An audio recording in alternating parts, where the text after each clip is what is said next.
Through 8 games, the Seattle Mariners have struck out 84 times and they've walked twice. They have 2 stolen bases, an average of 194, an OBP, or on base percentage of 263, a slug of 281, and an OPS of 544.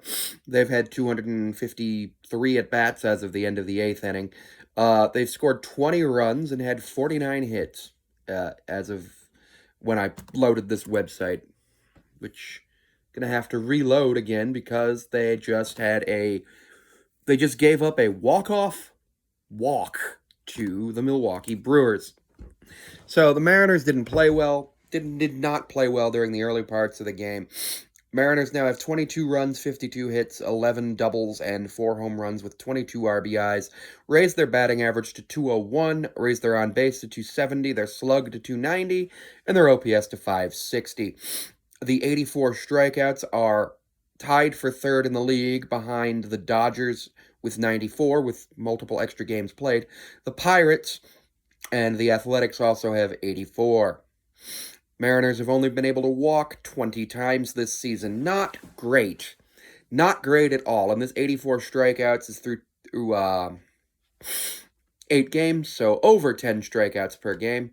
Now, when we go ahead and look at the pitching stats for the Mariners, I'm going to check on strikeouts. So, the Angels have the fewest strikeouts with 47, and then we move down. The Mariners are actually 9th in the league, having struck out 70. They struck out 70 so far, and they have walked a decent amount of batters, but not terrible. The Mariners are 10th in the league, 69 strikeouts with 18 walks, hit 3 batters, given up 10 home runs, 33 earned runs, 33 unearned runs, and given up 68 hits in 72 innings pitched. So, not great at all. The Mariners didn't score today until midway through the game, gave up 3 solo home runs, including a player's first career home run that was a no-doubter. Mariners scored no runs until the 6th inning, and they had gotten shut out in their previous game, so 9 plus 6 is 15, and they didn't score a run in the last inning of the game before that, so 16 consecutive innings with no runs. Scored 3 in the 6th and 2 in the 9th for their 5. The Brewers scored 2 in the 2nd, 1 in the 4th, 1 in the 6th, and 1 in the 8th, and of course that 1 in the 9th.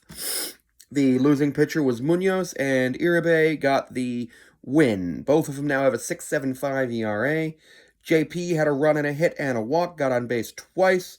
Julio had a run and an RBI. He did strike out twice, although I consider that sacrifice ground out to not be an official at bat, but it is. Polanco did okay, getting a hit and an RBI, striking out once. Haniger, a hit. Garver got a hit. Raleigh got a hit. Luke Raley did not get a hit. Dylan Moore got a hit. Dom Canzone did not get a hit.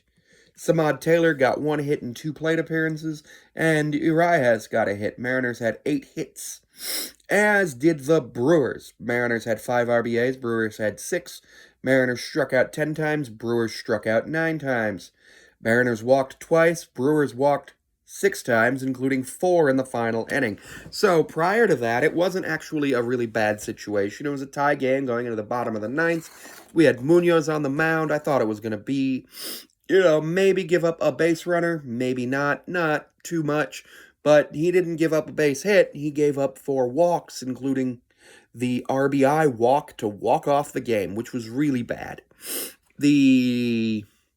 Everybody except Bowers on the Brewers is batting over 200. 6 players that the Mariners used today are batting under 200. Rojas is at 357, Taylor's at 500 in a limited sample size. Julio's at 161, Crawford's at 133, Polanco's at 167, but apparently has 1/16 of the hits that Colton Wong did. The Mariners did have a couple of guys get hit by a pitch. I believe we hit 1 player. I don't fully remember. We did not. Okay. We did have a absolutely great defensive play when the whole infield just converged on a guy trying to steal second base. It was nice to see that. Mariners fall to 3-5 on the season through 8 games.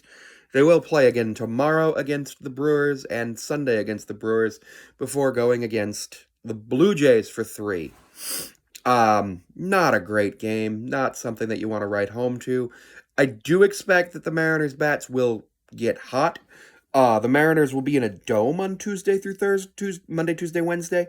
So that might help. That might actually help, and I actually think that T-Mobile Park should add a dome, or at least a fully retractable roof, and close it all the time, because as beautiful as it is to watch and look out at Puget Sound and stuff, the marine layer screws us. The marine layer didn't screw us today. It was a very weird game today. I watched this game, and I watched the Dodgers-Cubs game, and the Dodgers also lost today, so at least I can be happy about that. Gilbert does not get the win or the loss. He gets the no decision. He is now, can I see it? He went 5 1/3, had 5 hits, 4 runs, all of them earned, walked 1, struck out 7, but gave out 3 home runs for 3.5 ERA. Bolton went 1 1/3 and walked 1 for 3 ERA, bringing it down to 3 ERA. Stanek went 1 inning, gave up 3 hits when 1 earned run, striking out 1, bringing his ERA to 3.38. And Munoz did get 1 out, so he went 1/3 of an inning, which the 4 walks really killed him. 4 walks, 1 strikeout. You want that to be 4 strikeouts, 1 walk, or 4 strikeouts, no walk in 1 1/3 innings. But it was not great, or even in 1 inning. Well, 4 strikeouts is automatically 1 1/3 innings. Time of the game was 2 hours, 47 minutes, and American Family Field had an attendance of 23,035. The roof was actually closed today. So no marine layer, no nothing. We just didn't do well. We just did not do well. The home plate umpire was being booed rigorously at the end of the 8th. No, at the end of the 9th, because everybody thought that his strike call was borderline, and the Brewers fans were not happy about it. But remember, the only time realistically you can tell when something's a ball or a strike in a Major League Baseball game when you're watching it is if it's, a wild pitch in the dirt or at the face.